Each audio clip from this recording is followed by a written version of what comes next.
Hello and welcome to another episode of Defence Uncut, the first dedicated English language Pakistani defense news commentary podcast. On Defence Uncut, we unpack Pakistani military procurements, events, and issues in laser-focused detail so that you build an accurate and informative big picture. It's been 1 year since the last conflict between Pakistan and India, and interestingly enough, since our very first episode. In that episode, we argued that Pakistan got into a type of fight that it wasn't fully prepared for. The conflict started with a massive air-to-air engagement between the Pakistan Air Force and the Indian Air Force, and the PAF was able to wall off the IAF from cleanly completing its strikes, resulting in several downed IAF fighters. But from there, the conflict went in a direction that Pakistan was not fully prepared for, resulting in India arguably controlling the escalation ladder with persistent drone and loitering munition activity, and then concluding with hits on the Pakistan Air Force's bases. Indeed, what I described was not the narrative Pakistan would like you to hear. But as I said in our very first episode, advancing narratives isn't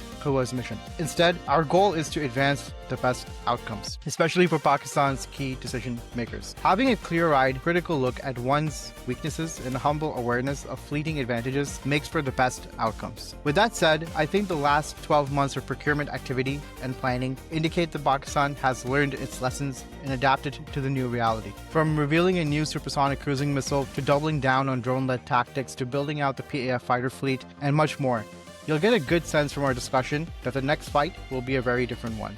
So with that, I'm joined by Arslan and Aseem. Hey Arslan, hey Aseem, how are you? Yeah, I'm good. How are you? We're good. Doing good as well. So let's just get right into the conversation here. So, we're not going to bury the lead. I would say that from the other day's video, the big announcement was, or rather the big announcement were the two image stills of what the army is calling the Fatah 3. So from the images, we're able to generally deduce that it is a air-breathing, probable ramjet-powered supersonic cruising missile. I know a lot of folks have also basically drawn a link with the Chinese HD-1, which has an interesting backstory in itself, and it may inform what the Fatah 3 is. But before I get too into the details, I would basically maybe caution on assuming that the Fatah 3 is a one-to-one copy of the HD-1. I think there's more to that story, but I'll let Arslan and Aseem weigh in, and then we can kick off the discussion. So what do you think, Arslan? Yeah, so obviously we see a lot of similarities with the HD-1. HD-1, particularly the booster, seems to be almost identical, and obviously the general layout as well. However, one thing I would caution is I wouldn't be surprised if this is just like a stock video that they've found on file somewhere and used it as a substitute, because it's not the first time they would do this. For example, in the same video where they've labeled it Sharper 3, we actually know that's footage of the Sharper 2 because of the older EO system that's being used on it, but also the video has been released before. So I would just caution on that front that in assuming that this is absolutely going to be a HD-1A import, because as I said, it's not unheard of that they use stock footage for these sorts of things. Yeah, and also, even if it is intended to be some derivative of the HD-1, they were marketing that very heavily to the Pakistanis, right? They were putting it on the JF-17. Pakistan was the only major user of that. So even if it is the HD-1, it's probably a modified or specialized variant that will have localized production, because I think our people are very gung-ho on getting a local production of anything they produce. So just keep those two things in mind, right? So the picture might not be really what it is because it's just a picture. Usually there's videos of tests that are announced, and this just a still was just shown, so you have to take it with a grain of salt. Absolutely. The other thing I would also say is that we've not really seen any indication of any tests being carried out either, because typically we'll find some sort of, whether it's a NOTAM or whether something gets spotted on satellite imagery, we tend to get a pretty good idea of when something is being tested. And obviously we've not really seen anything like that in Pakistan, because also the container and the track is also quite distinct compared to anything else in service with Pakistan. So if this was a system that has already been inducted, which I don't believe, and I'm sure you guys agree, that this isn't a system that's necessarily already been inducted. So I think this is more indication of where they want to take the Fatah program. Whether that means they are going to go ahead and make an import of the HD-1, or use something similar or derivative of the HD-1, or even just have it as stock footage of a supersonic cruising missile that they want. I think the biggest takeaway from this is actually where the direction they want to push the Fatah series into, as opposed to what the actual system is. Absolutely. And I think that is the big story here. I think back, and it's been 1 year since we had our very first episode, and obviously the conflict was the driving force of that episode in the entire podcast series. So, in the 1 year since, we've noticed that at least on the surface-to-surface strike side, we noticed the Pakistan Army has been basically building towards a independent strike capability. Now, a lot of the systems, like the Fatah 1, Fatah 2, the Barber cruise missile, those were all there and present, but it was the first time, I think, with the conflict when they reorganized those capabilities under the Army Rocket Force Command and sort of tied in a very specific mandate. With that, we see that with the Fatah 3, basically the supersonic cruising element, that the Army Rocket Force Command is basically working towards a multimodal strike capability. So they have their tactical shorter range surface missile element there with the Fatah 1 missile through the Fatah 2. Then they have their basically ground launch subsonic cruise missile through the Fatah 4. And now they have the Fatah 3, which is going to be their supersonic cruiser. So basically, they're looking to manage the entire, whatever needs you have from a strike perspective and whatever sort of mode or requirement that you need for that mission or that attack mission. They're basically trying to build the capabilities for it. And obviously, they also revealed a lot of those Shahed-style loitering munitions, which we'll get into as well later on. But the point being is that I think the direction is interesting where maybe it reveals a bit of an implicit assumption, because one of the controversial things that we sort of discussed in the first episode was that the Indians were able to hit the PAF's air bases, which results in the risk that the PAF might be at least temporarily on the ground while those air bases get rejigged, or maybe they redistribute their operations elsewhere and what have you. So perhaps there's an implicit assumption from the Army's side that, okay, there are going to be potential gaps where they won't be able to leverage the PAF for strike requirements. So they're going to need to maintain a strike capability that's sort of around the clock. And I just want to also then, just before I hand it off to you guys, I want to also add my points regarding the Fatah 3 and its origins and whether it's related to the HD-1. So I think when you look into the HD-1 missile itself, it's a bit of an interesting project. It doesn't come from the traditional line of Chinese munitions development, like the CM3, for example, which is primarily driven by the Chinese military, and then they sort of work with the state of industries to produce it.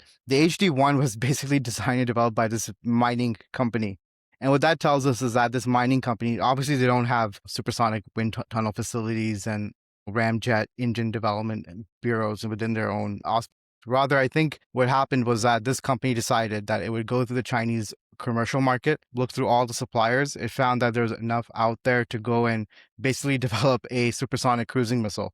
And I think if Pakistan was in touch with this specific Chinese mining company, they might have pushed to sort of understand how they can leverage that similar mapping. So which commercially off-the-shelf suppliers can they talk to? What systems are available from the Chinese market?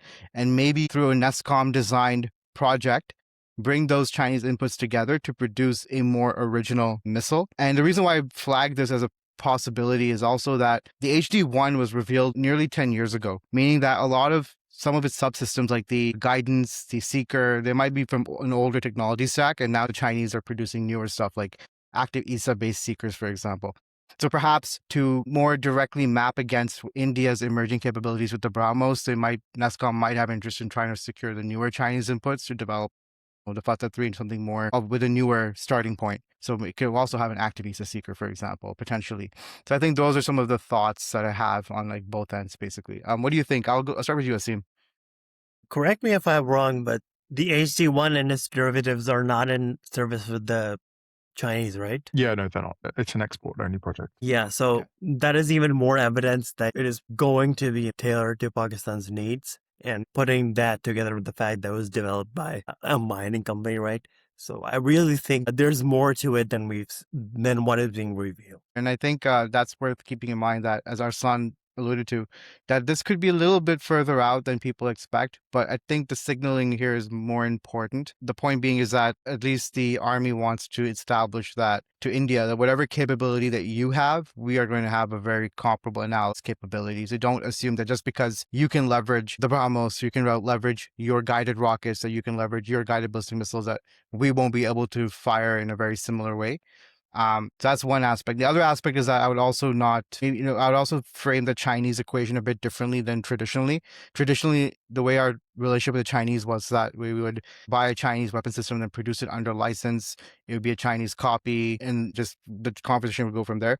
I think now we have to really evaluate that their Chinese defense economy is so vast. It has so many different suppliers. They're each providing very specific inputs that you can have original designs that you design and think of up in NESCOM, but then you source the inputs from the Chinese to rapidly manufacture them locally and to build that depth at a more cost-effective scale. And I think that's like one of the big advantages Pakistan has now with its relationship with China, that it can access that economy. And interestingly, India might have to now double check how much it relies on the Chinese, because if there's a high tension situation, the Chinese might look to leverage that as well. Yeah, absolutely. And the one other thing I would say, back to the point I'm making about this may not necessarily be what we see in the end, is obviously the Pakistan Navy also has a requirement for a supersonic cruising missile, and they have obviously selected the CM302, at least to equip the Type 054As. Now, if the Pakistan Navy does decide to stick with this Type 054A, those missiles are going to start to be produced within Pakistan. Once again, the Pakistan Navy, it wouldn't go out and buy off the shelf something like this that would be so widely deployed, and obviously deployed across its assets via whether it's air, sea, or land. So I would say that, again, still, it's not very clear. While they may have shown us HD-1, I don't necessarily think that's obviously the be-all and end-all, unless we see the Pakistan Navy also adopt the HD-1, which it could be possible. I think so. I think the Navy. So what I'm noticing is that, at least with some of the, like with Army Rocket Force Command and just the Navy's approach to anti-access and area denial, that they're sort of emulating some of the Chinese strategy in some aspects. So one thing the Chinese, I believe, have done with their rocket capabilities, that they sort of mapped out, meaning that through their satellites and other intelligence mechanisms, they've sort of defined what targets are going to hit, and they closely monitor targets and try to build relationships between those targets and the relational entities around them. So, for example, if there's a certain type of surveillance plane you want to deprecate soon, then you sort of map out which air bases it goes to, what its flight cycle is like and all that kind of stuff. I think Pakistan might, through Chinese recommendations or Chinese consulting, basically be taking a similar approach in some respects. So a consequence of that would be, in my view, and I think we spoke about this, Arslan, in the previous episode, is that for the Pakistan Navy, these heavy hitter missiles like supersonic cruising or the Smash, which is an anti-ship ballistic missile, basically, it'd be a good idea to basically have them as like shore-based units. You're developing this very vast surveillance system through your satellites, through your maritime patrol aircraft, through your drones and all that. So you should be able to target both within vicinity and over the horizon. So with that capability, it's very difficult to deploy these heavy missiles through your surface warships, and then it also results in other opportunity costs.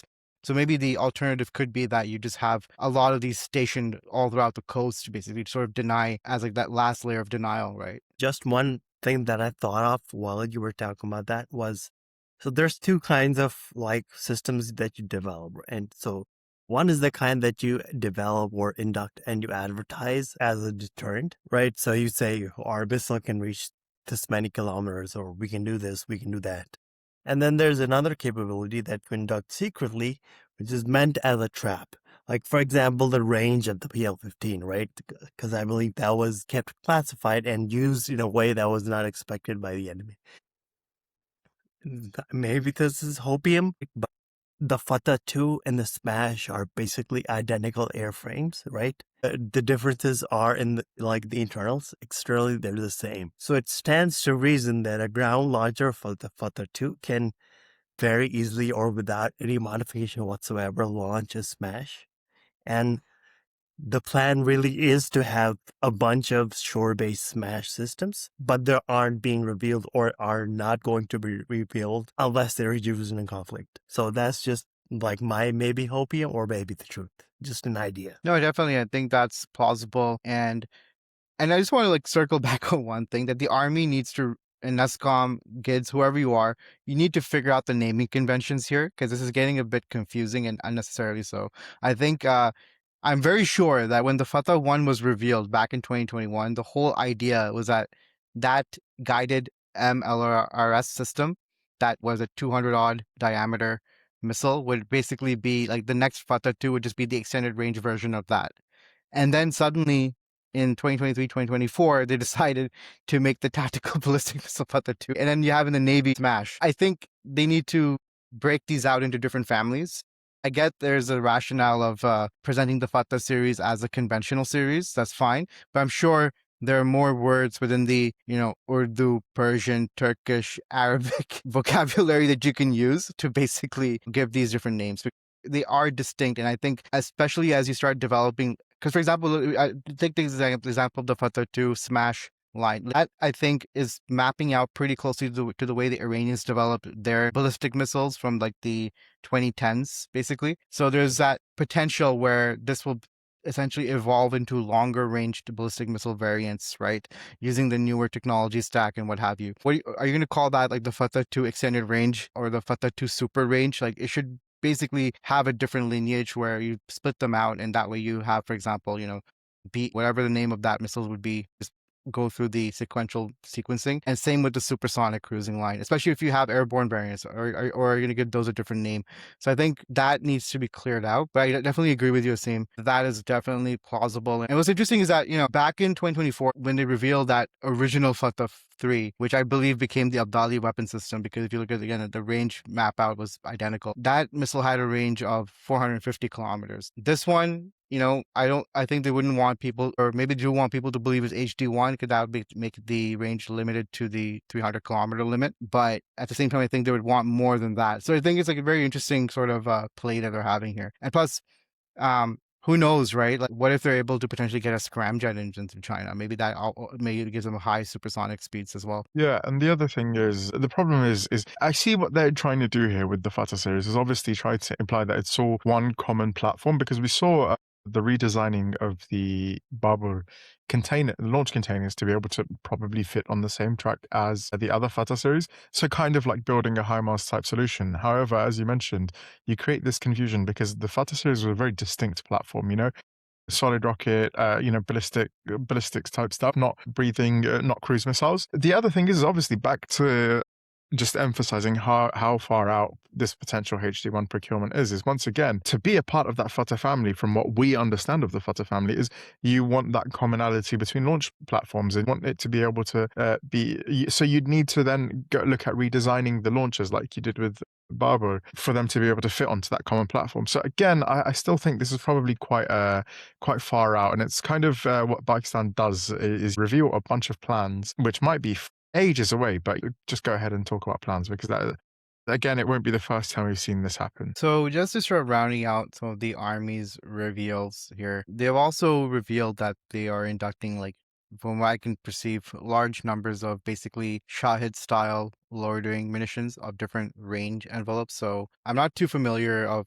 what the range coverages of each of those would be, but I would also flag that in tandem with these piston-powered drones, basically, they're also working on, both through NESCOM and the private sector, different types of jet-powered loitering munitions as well to provide them that low-cost cruise missile type capability.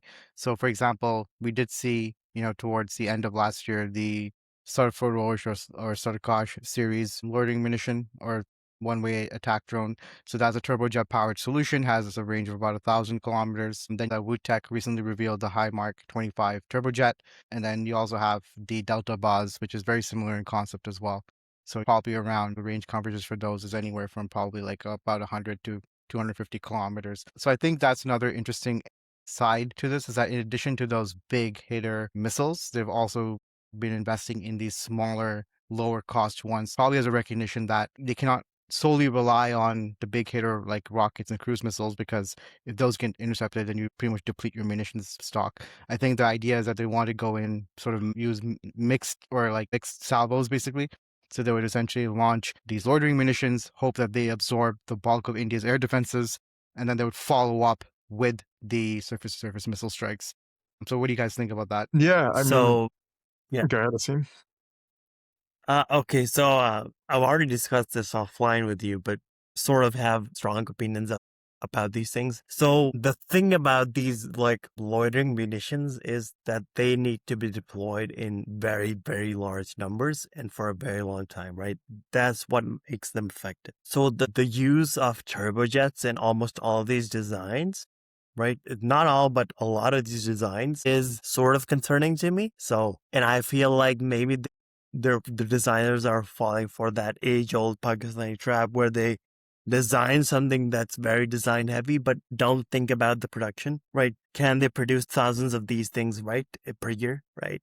These munitions really, really need to be geared towards production. The capability that they give, right, that's secondary to the numbers that you can produce. Now, there might be something that I am missing here, like maybe there's a certain need to be very fast with these munitions, and that's why there's a hard requirement that these need to be turbojets. But I don't know, and I can't think of a good reason why that would be. So maybe it's an evolutionary thing. So I expect these to become lower cost and easier to produce.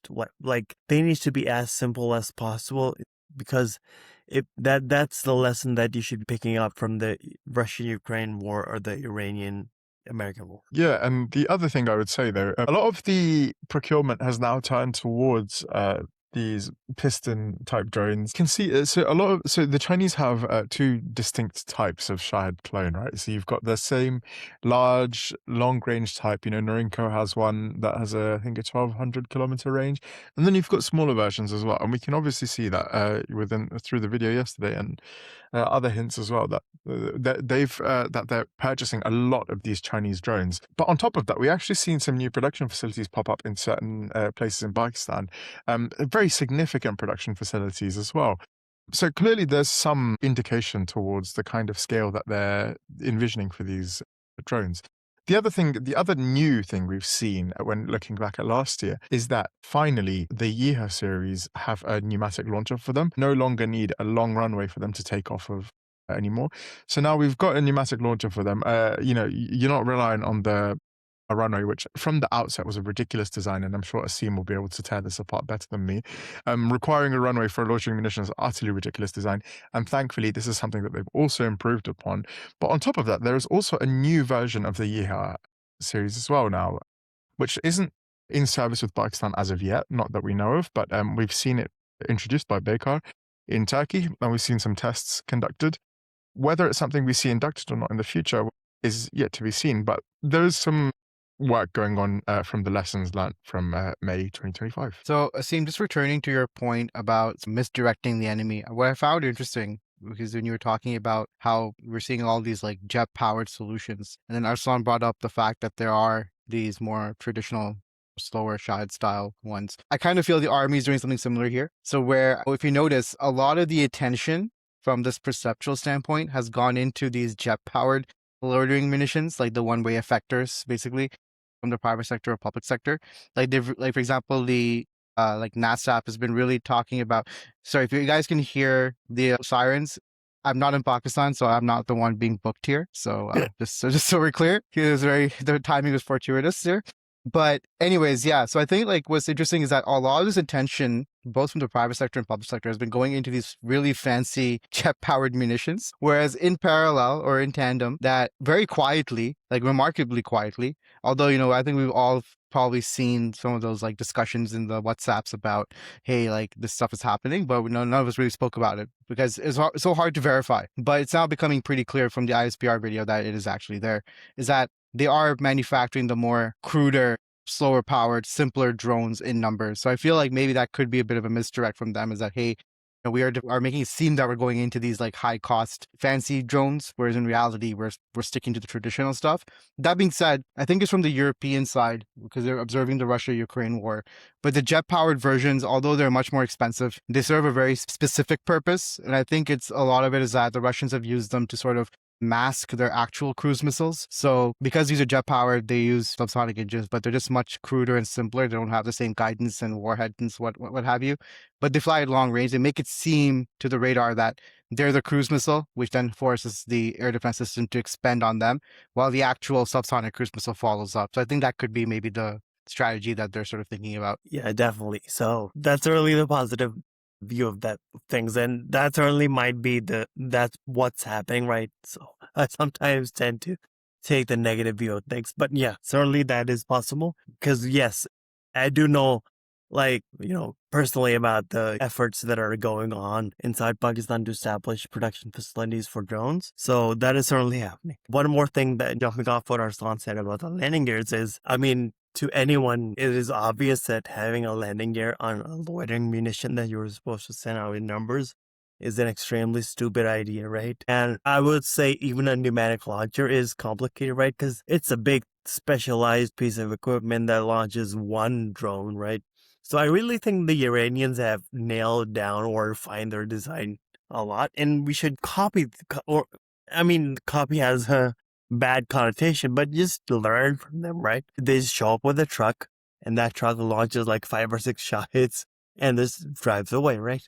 That's such a simple concept. It doesn't take, okay, it does take rocket science because it has rockets, but it's very simple to implement. Just do that. So just circling back to that evolution of the Yeeha. So I'm not going to pronounce the name of the new drone, but I think what they've done is they've iterated in some aspects where besides the pneumatic launch capability, it seems to me that this is like an assemblable design. So it seems like the core guidance and warhead element could be easily separated from the wings, essentially the stabilizers. So the idea might be that you basically have them in like a semi-assembled state and just move them around your location. And then on the field, you should be able to sort of put them together. I could be wrong here, but I feel like they've basically simplified the design a bit further. So they sort of maybe drawn some lessons from Pakistan's employment and decided to like make it simpler, basically. Yeah, but unfortunately, they've stuck with the same nonsense, which is landing gears, taking off and landing from strip. But the one thing I noticed with the approach that the attacks are taking, and obviously it has its merits, but we also see that it's not necessarily what you want. Is the attacks are aiming for something very, very high end, swarming, AI enabled, intelligent type drones, but they're completely overlooking some of the fundamentals. One of the biggest things we saw was the Yeehaw was painfully slow, and it made it far easier to intercept. And we see the same issue in the new drones. There was some footage published by Baykar, and within them, some of the drones were cruising and loitering, and they had speeds and whatnot next to them. I think off the top of my head, it was about 50 knots or something, which is incredibly slow, 50, 60 knots. And we see that once again, whereas with the Iranians and the others, we see them focusing more on the fundamentals. Forget all this AI, forget all this smart shit. Just get back to the basics. We need to drop a warhead on this target, couple thousand miles away. How do we do it in the simplest, easiest way? Let's get an engine, let's get a fuel tank, let's get some basic guidance, and let's just send it. And send a few of them to make sure it hits. Whereas Baykar and the tags are taking a completely different strategy. And I think this is probably what wooed the Pakistan Air Force over, was like, wow, look at this smart, high-tech, intelligent munition, because they love buzzwords over there. And they've completely ignored all of the fundamentals, the basics. Yeah, I noticed that as well, that the Turkish industry in general on the loitering munition side has gone into these high complexity, high technology, high capability systems. I think they sort of branched it into a variation of their existing cruise missiles. So they sort of see it as like a family of that as opposed to its own distinct thing. That being said, what's interesting is that there is a Baykar subsidiary in Pakistan. So I think if there's one recommendation from yours, Arslan, to them, is that just focus on the fundamentals. Don't try to extend on what you've already done through your previous programs. Try to build from the ground up a simple, disposable, easily to produce drone design. I think this is where you have a golden opportunity where with these Shahed-style drones, the whole idea is that you look at what your industry is capable of producing in the way of materials, propulsion, and what have you, and you sort of work from there. So the more you can draw from Pakistan's economy, I know it's not an industrial economy, it's not a high-tech economy, but for a Shahid-style drone, I am certain enough exists that you can source pretty much everything locally through local Absolutely. means. and you can make these really cheap. Like if you think the Iranian ones are cheap, then you can make them even cheaper in Pakistan, basically. Oh, absolutely. I think, with the EHO, we see, a lot of high-end materials, fancy production methods and all this stuff. And Aseem will be able to talk to this better than me. When we look at something like the Shahed, we've got, those are things that, those are parts that can be produced in molds. You can pump out a ton of those airframes, whereas you can't do that with the EHO. It's not something that can be molded. I think looking at some of the damage photos, you have a mesh cylinder, and on top of that, you've got carbon lays and being laid on top and all that sort of stuff. That's not scalable. We want something scalable, molds and fiberglass and all this stuff. This is stuff that can be produced rapidly and quickly and cheap as well. And even on the assembly side, like for example, you don't want loitering munitions that rely on cutting edge CNCs and this kind of stuff. Like the one thing you have in abundance in Pakistan, and we were joking about it, we're not going to bring that joke up, but the one thing you have in abundance is human labor. So you would want stuff that can be assembled by hand by people who are maybe otherwise unproductive, right? And we promised we would not bring that up. But if you need more precise tooling, that's also an option. But nonetheless, it's that you would ideally want to use that to rapidly assemble these things. That means the core components have to be simple. The means to put them together has to be simple. And these are not like you will have a failure rate. The whole point is you're launching 100,000 of these. A 2% failure rate still means like 2,000 targets were hit. And that's the idea here. I mean, funny you brought up hands, and I know that was maybe went into a joke direction, but what you really need is like fewer number of parts, right? So for example, a Shahed type drone is fiberglass, right? So you need maybe 3 or 4 molds, right? So there are 2 molds for the main fuselage and wing, and then there's 2 molds for the vertical tails of the end, right? So that's the number of parts that are needed to make the fuselage. And then you designed it to be done with hand layout. So that means you don't need like an autoclave, a machine, or anything fancy. You just need Fatah Denter in his workshop to go on and put some fiberglass, pour some epoxy on it, and he has a Shahed now, right? That's the level of simplicity these things need to have. And from a deployment standpoint, you would then basically distribute the parts all throughout the country with like these small localized hidden workshops. Basically, it's a you take a model, you take a page out of the Iranians. The Iranians have essentially built like underground cities from what they're trying to imply.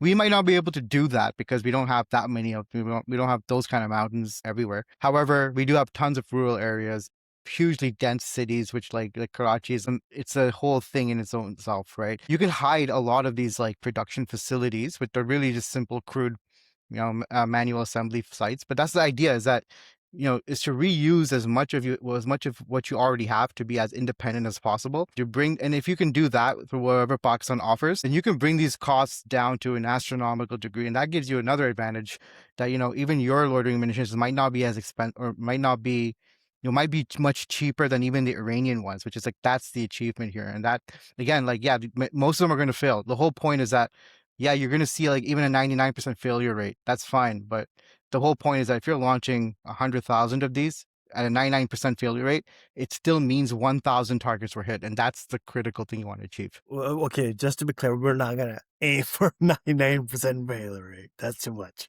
Maybe like an 80%? Yeah, fair enough. But I'm just pointing out that, like the whole point is scale. You need to scale up and do whatever you can to scale up, basically.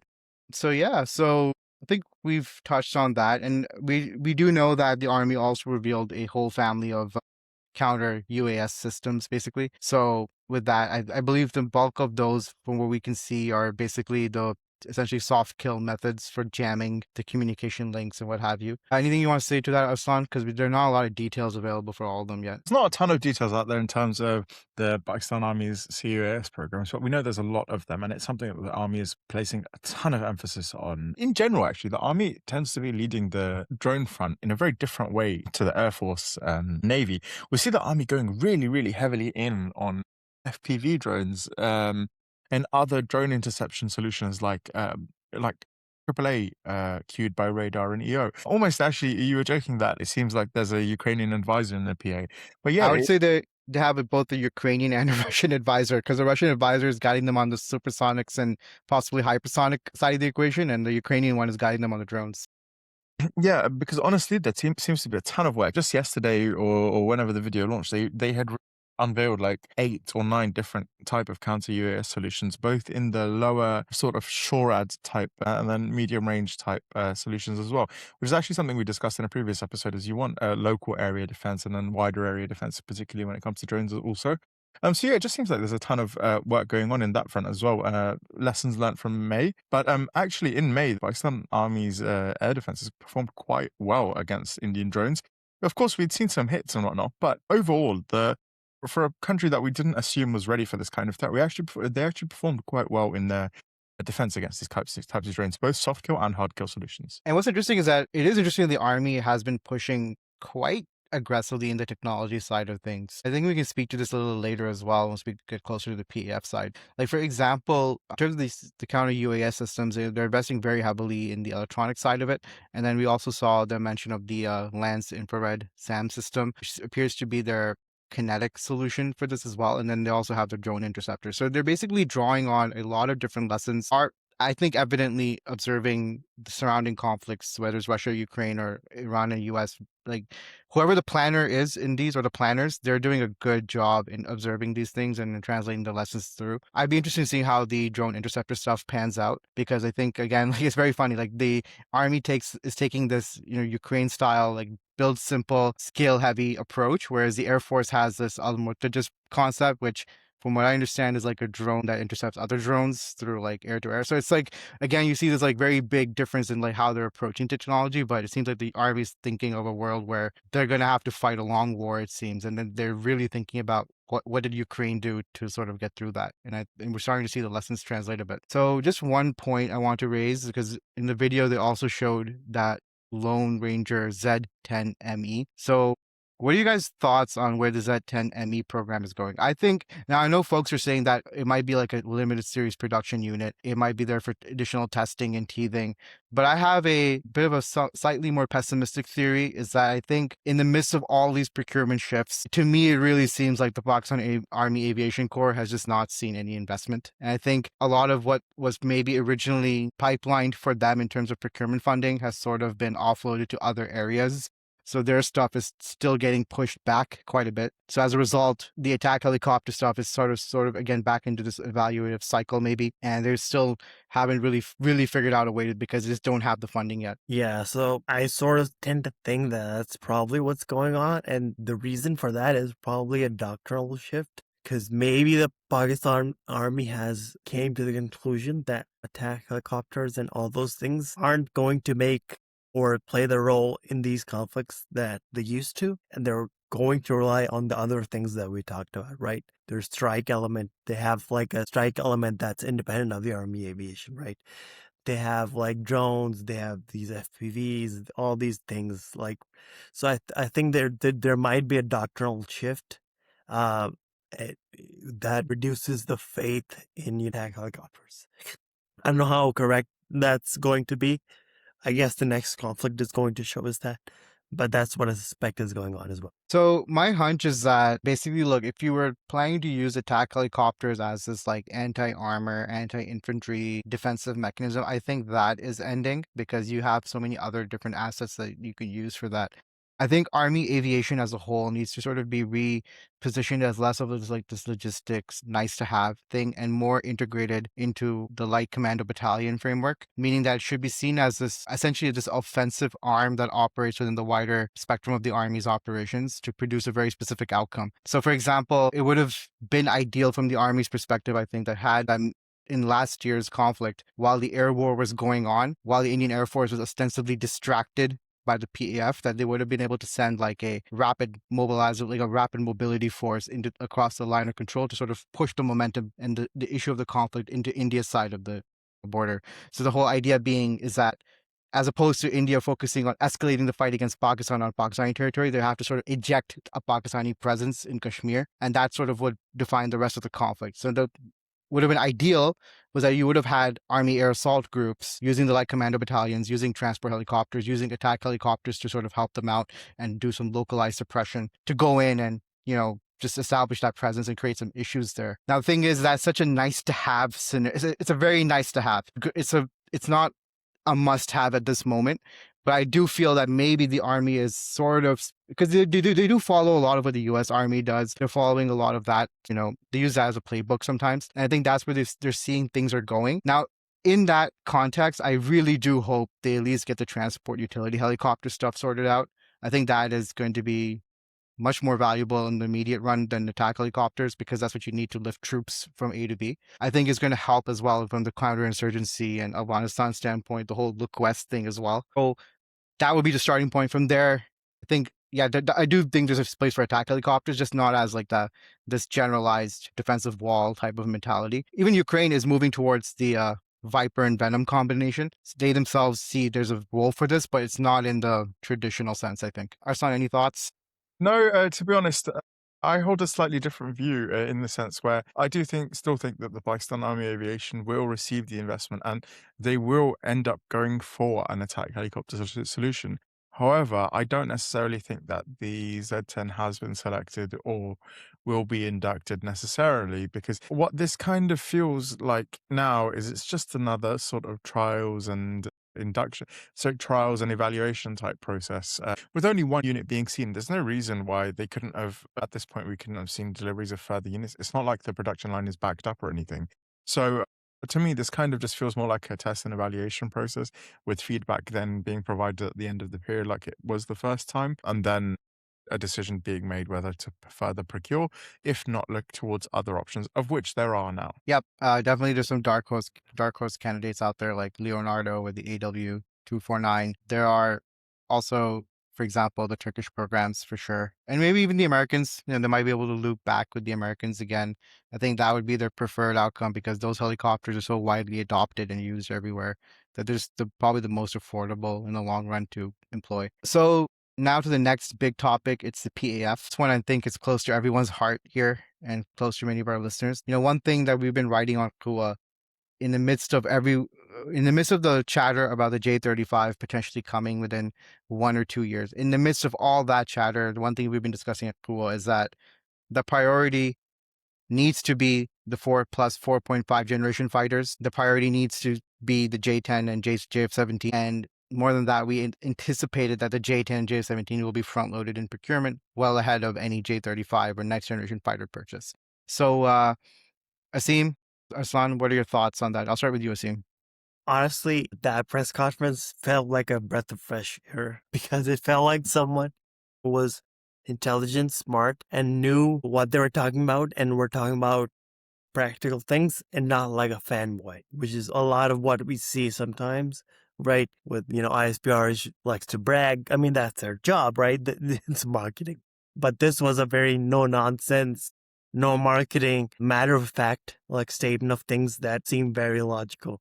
And what he said was, we're going to double down on the J-10s and the JF-17s, right? Which makes the most sense. You have tons of JF-17s. There's a lot of, obviously with the PFX program, they've revealed that they have intentions to keep that in an upgrade process. They've inducted the J-10s and have had great success with those. So there's no reason for them to be limited to the 20 or so we have, right? So it was very logical that that's what they want. And then the next very important thing that he said was, we are looking at 5th generation options. We have options, but we'll procure them when there is a need, right? So clearly they realize that there's no immediate need for a 5th generation fighter, because it's probably going to be a destabilizing force in South Asia, and it's probably better for India to make their decisions on this. And then naturally, Pakistan is more agile and can match any capability that India gains in very short amount of time. And that's what PF is keeping open options with. So I know this might be again hopium, but because they said keeping options open, they might still be, or they're probably still considering like other 5th generation fighters, right? So maybe the J-35, is appropriate, or maybe it's a bigger, more westernized jet like the TFX, right? So they're keeping all these options open. So it was it was very positive to hear all that coming from a high-ranking BF official. Arslan? Yeah, I'm very glad that for the longest time I've been saying, look, as much as we see pictures and videos being published by the PAF and them saying that they've set up, or I forgot their exact wording, but basically implying that they've set up the infrastructure for the induction of a J-35. Always said that I don't believe it, I don't buy it, and I don't think it's accurate at all. And thankfully, yesterday's press has finally confirmed that. So I've been getting a ton of backlash for this view. But yeah, so as I said before, as I've always said, I don't think the J-35 is a given. I think it's an option. I don't think the Pakistan Air Force will make any commitment on any 5th gen platform at the moment, because the reality is these kinds of complex high-tech platforms will always have teething issues, and to be among the first to have to deal with them is going to be problematic, because in all likelihood the Pakistan Air Force's multi-billion-dollar investment is probably going to be stuck on the ground while some niggles are worked out. So I don't think any 5th gen platform is sort of on the cards immediately in the immediate future. What I do think is that the Pakistan Air Force has observers in both the J-35 and also the TFX programs, and heck, maybe even in some other Chinese programs we aren't aware of, or as part of the J-20 program. Who knows? Because they have said that they've got options, multiple of them. And the only options I can sort of assume are these two. Maybe the KFX as a sort of dark horse platform, and I think, Bilal, you can talk about this, because Pakistani-Korean defense collaboration isn't necessarily something that unheard of. So there's a couple of options. I just don't think that the Pakistan Air Force will be the first to bite on them, and I don't think they'll be biting on them at any time in the near future until they've seen some induction and use by their host countries, by the developing countries, and have some time to mature. Absolutely. So I will start with the first point, is that at the end of the day, if you look at even the way the Chinese and the Turks approach their 5th gen programs, the 5th gen fighter is a bit of a capstone on top of your 4 plus 4.5 generation fleet, meaning that it is basically you're never going to have a large number of stealth fighters, right?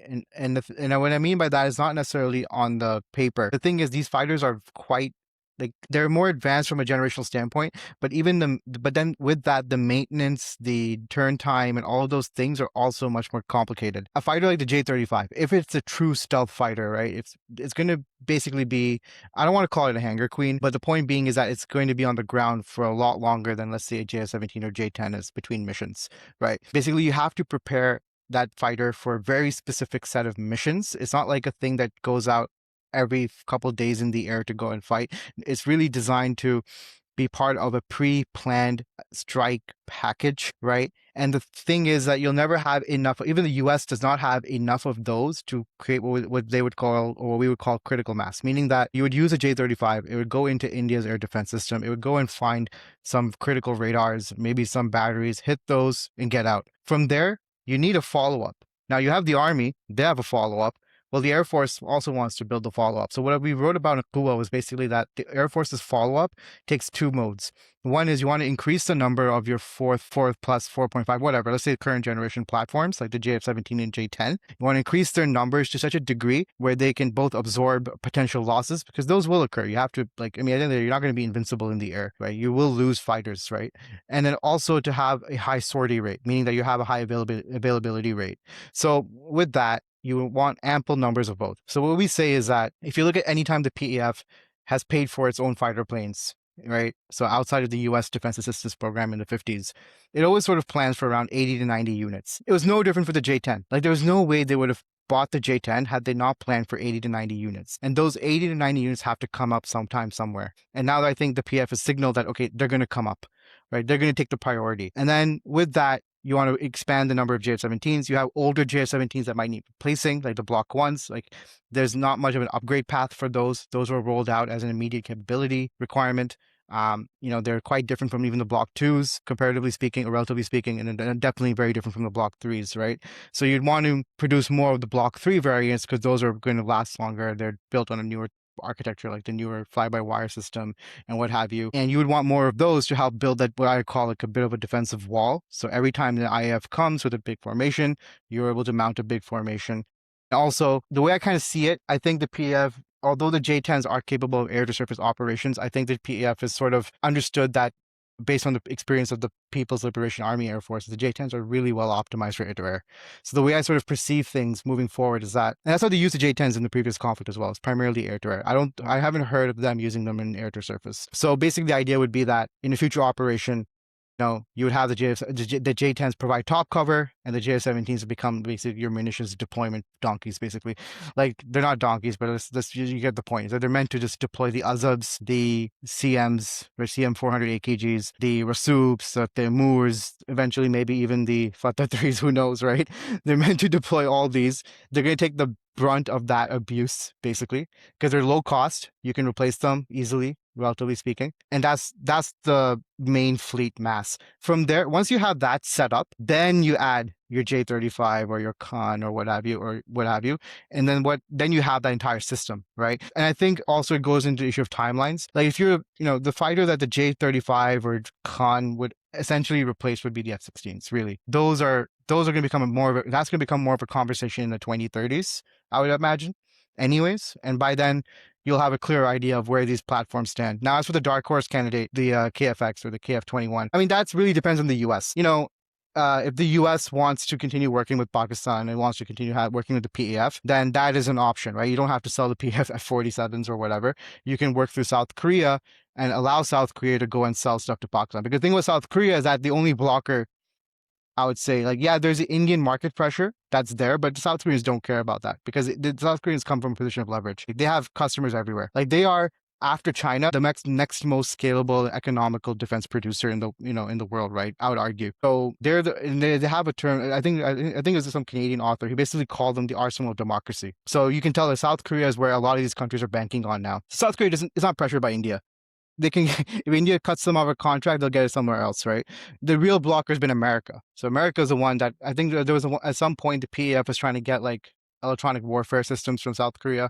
The Americans stepped in and sort of blocked it. So it really depends on the United States. If you want a serious relationship with Pakistan, then you should let South Korea enter the fold, and maybe then the KF-21 Block 2 becomes an option down the line. And interesting, that would allow Lockheed Martin to continue maintaining his relationship with the PAF.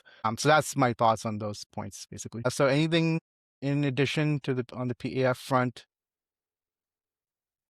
Just so following what the army, is doing, especially after the May conflict, was the renewed focus on conventional strike options versus strategic strike options, right? So PF essentially took the RAAD cruise missile and renamed it or reconfigured it as the Temur air-to-ground and Temur anti-ship, right? So, and that's probably going to be used by the Navy as well.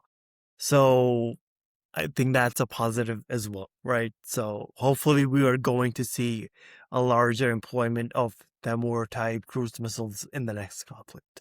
And that would basically give the PAF its own analogous capability to the MBDA Scalp, basically. So again, the whole point being to India is that, you might be able to deploy X, we will deploy Y. And we have an analogous answer to everything you have, essentially, I think is the big point. So one thing I noticed from this conference, and maybe in the last few months, was this absence of air defense talk. Arslan, what are your thoughts about that? Sorry, I don't get what you mean. Like, we haven't seen any new announcements of new air defense systems, for example. Like, there's not, I would say rumor, but let's say maybe a premature statement from the government of Pakistan about the HQ-19. What are your thoughts on the fact that there's been a bigger emphasis on the strike component? So as of late, building the capacity to identify targets and engage them, but not so much on the defensive end when it came to the air defense side. Because I think one of the things that we sort of critiqued in the first episode was that Pakistan lacks a good short to medium range air defense layer that's optimized for high speed threats.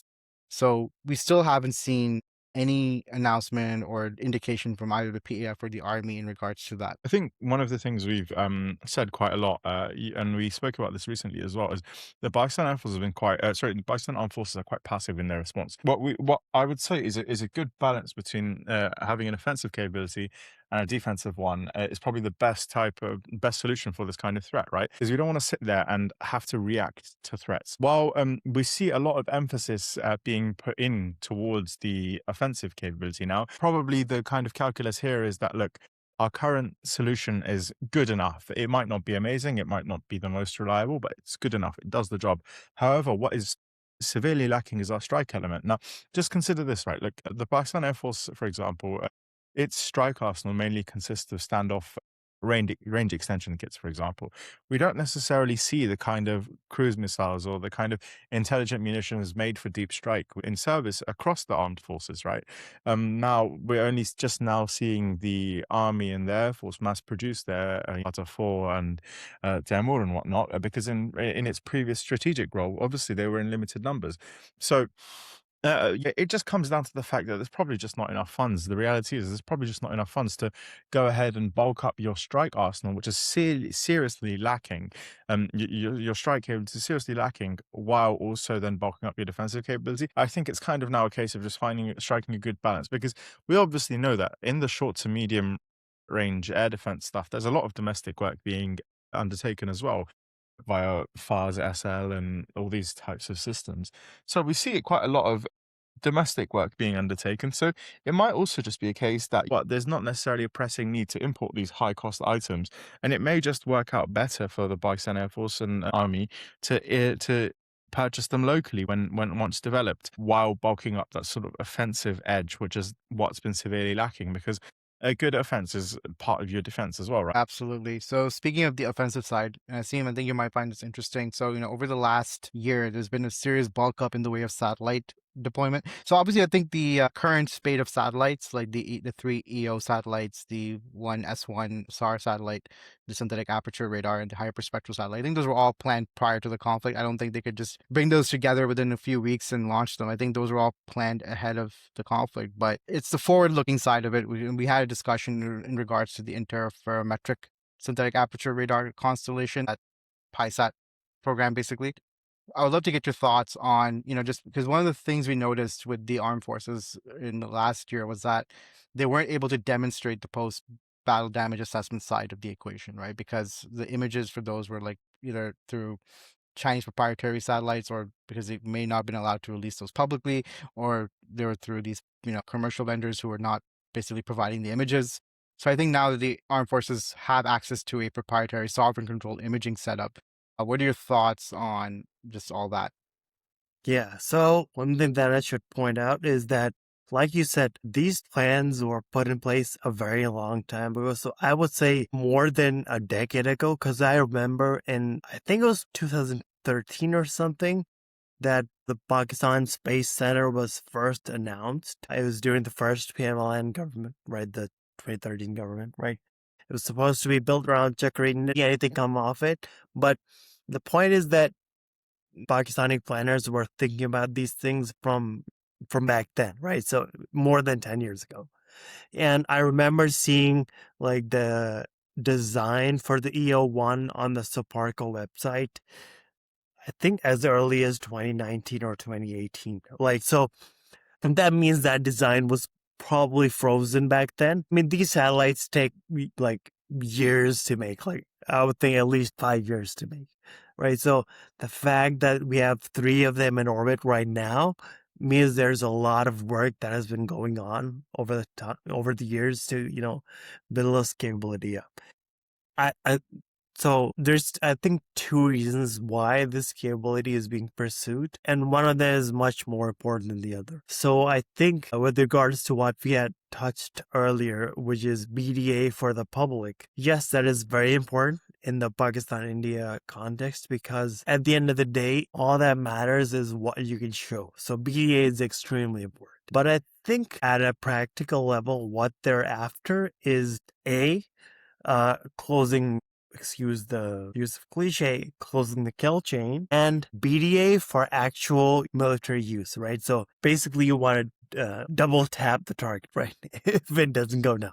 So let's say you launch an F2 or a Fatah 2 and misses, or it doesn't destroy the target. If you have BDA that is very fast, you can launch a second missile at that target to ensure a kill. That kind of BDA is very important for tactical reasons as well.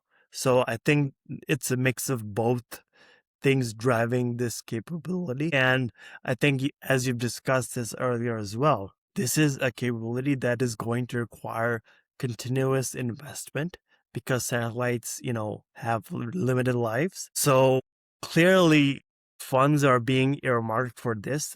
and future funds are being earmarked for this. So it's the military saying, hey, we're going to keep investing in this. So it's a big serious thing, or a big serious decision being made by the military. One thing I would add, I found interesting was that, as we said, that this is a big investment and it's a big continual investment. So there's a big overhead to it.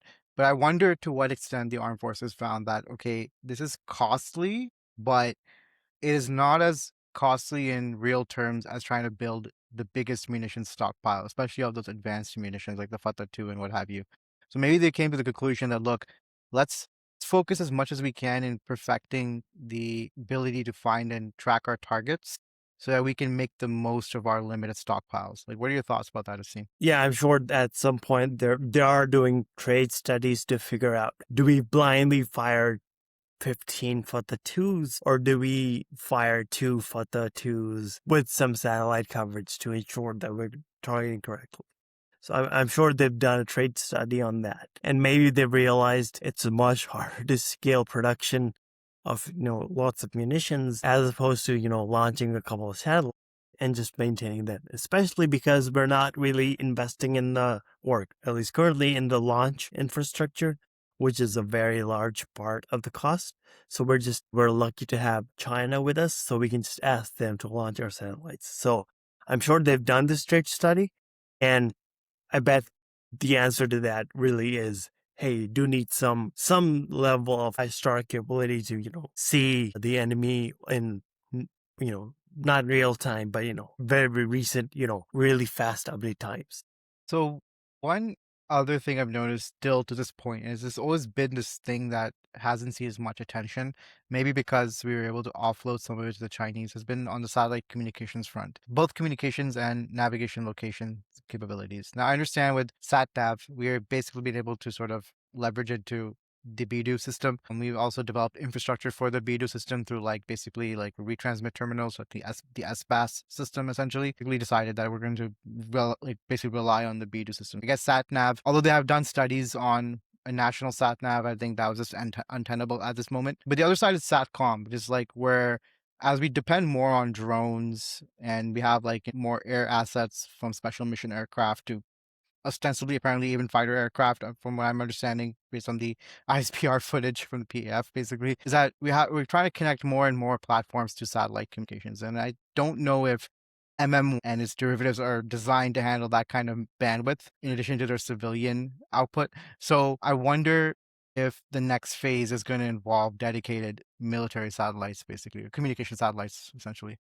So the thing is, with SatNav and SatCom, you essentially need coverage that is persistent, right? So you cannot have gaps. You cannot have a satellite revisit every half an hour, right? Or a satellite visit half an hour, right? With EO satellites, you can have that, right? So I really think it is not practical for a country like Pakistan to have a constellation that can provide persistent coverage over Pakistan and India. So I really do think that in the near future, Pakistan is essentially going to rely on Chinese capabilities for SATCOM and SatNav, and it's not practical for Pakistan to develop a communication link that's persistent for us. Fair enough. And then I think that bleeds into some of the more, let's say, conclusion topics, essentially. So if we were to go back and look back to what happened in the first conflict and what we're seeing now, I'll start with you, Arslan.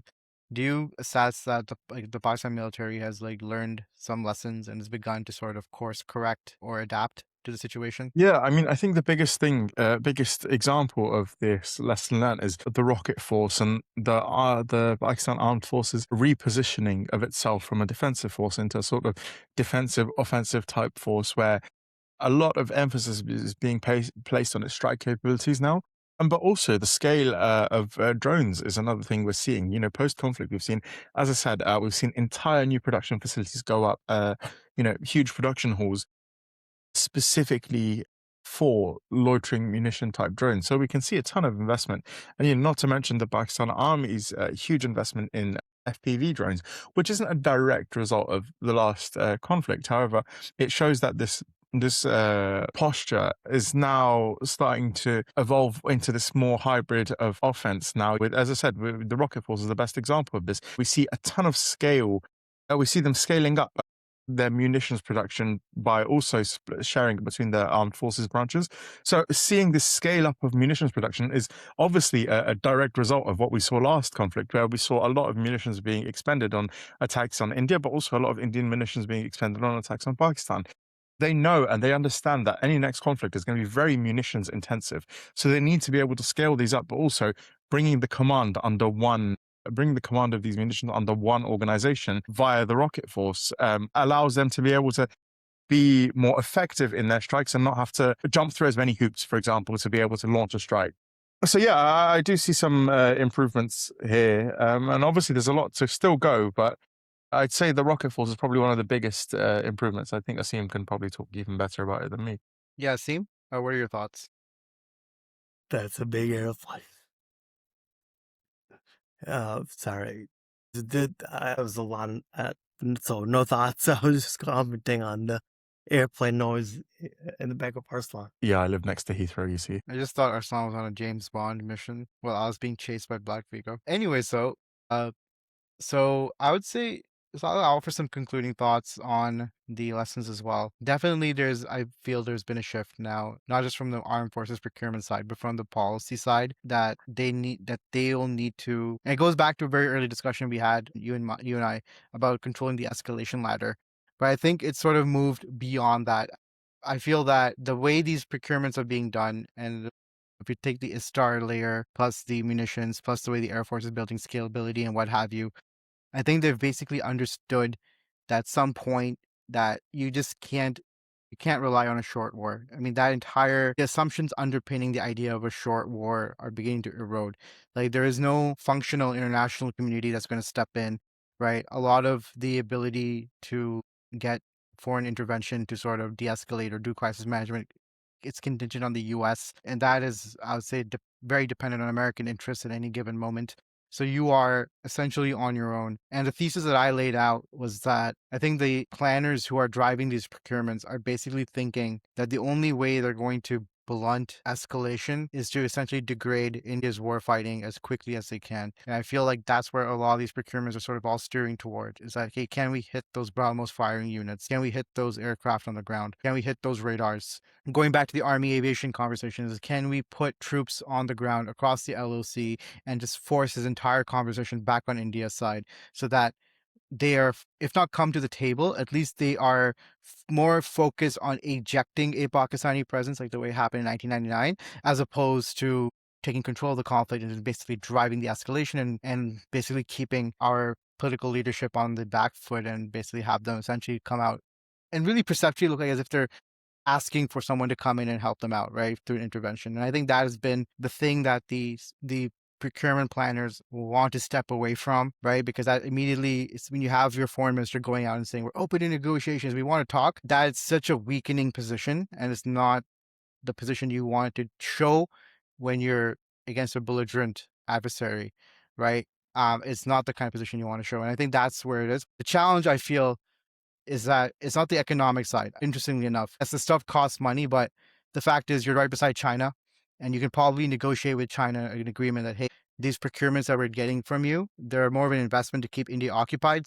And plus, your stuff is most affordable on a cost, an immediate upfront cost basis will So that's one aspect. I think the other issue is decision making. How quickly can your decision makers move from point A to point B?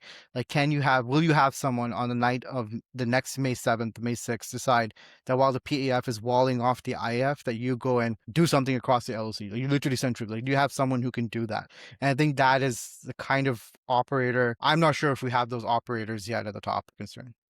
Yeah, so the few criticisms that we had right after that conflict in our podcast, like from that year, was that we didn't have the capability to control the escalation ladder by doing what I like to call as a cliche, shock and awe, right? So we just waited for 3 days and did nothing, right? Essentially, I don't want to say nothing, but it was very defensive. And our thesis was that Pakistan really needed to, respond twice as much as what it was being imposed on it. And I feel like That's a lesson that's definitely being learned. The other lesson was that we definitely need BDA, and that's also a lesson that's being learned. Right. The third lesson, like you pointed out at the end, is whether or not these responses are on hair triggers.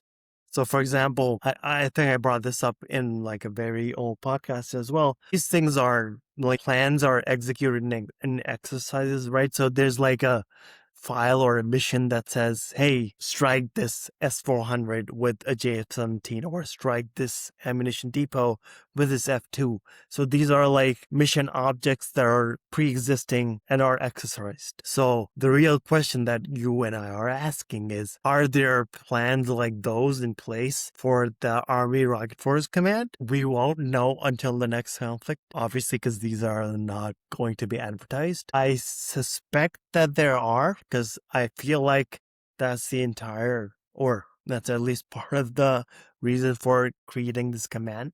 So there will be speed of action and speed of decision making because these plans will be ready-made. Like, for example, on the night of May 7th, PAF decided like right in the air that it wanted to engage the Indian aircraft. Not done that, it would have lost the opportunity. So that's the speed of decision that you need. And that's the speed of decision that I believe Pakistan Army is also incorporating in itself.